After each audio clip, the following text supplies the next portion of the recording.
Perawat itu menyentil botol kaca beberapa kali lalu memecahkannya dengan kuat dan perlahan-lahan mengoleskan obat bakteri di dalam botol ke arah bajunya.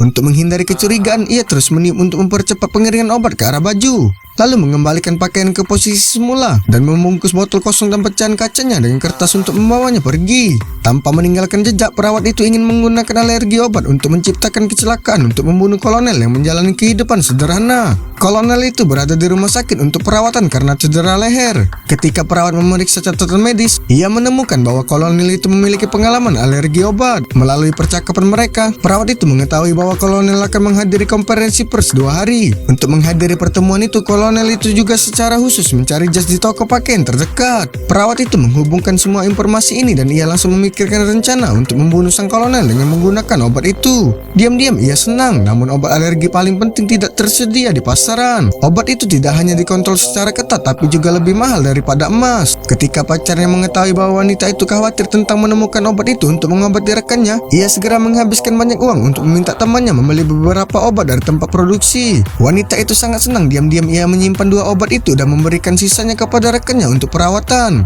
Untuk berterima kasih kepada pacarnya atas bantuannya, wanita itu ingin membuatkan jas untuknya. Dan toko pakaian ini adalah toko tempat sang kolonel membuat jasnya. Sang petugas mengukur ukuran pacarnya. Wanita itu dengan cepat menyelinap ke ruang tempat pakaian disimpan. Ia segera mencari pakaian sang kolonel. Setelah memeriksa label untuk memastikan, ia segera mengoleskan 2 obat itu secara merata di kerah dan dengan cepat memasang kembali setelah mengering. Pada hari konferensi pers, kolonel datang untuk mengambil pakaiannya untuk persiapan pertemuan. Karena pakaian dibuat khusus dan ukurannya tepat. Luka di lehernya dibalut perban dan kancing terakhir tidak bisa dikancingkan sama sekali. Perban menghalangi kancing terakhir karena jas tidak muat, jadi ia melepas perban bekas lukanya yang terbuka. Obat di kerah hanya menyentuh luka di lehernya. Saat kolonel berjalan, obat itu bekerja lebih cepat. Kolonel merasakan kesulitan bernapas dan langsung jatuh pingsan ke tanah. Anak buahnya membawanya ke rumah sakit tapi sudah terlambat. Perawat berhasil membunuh kolonel itu tanpa meninggalkan jejak apapun.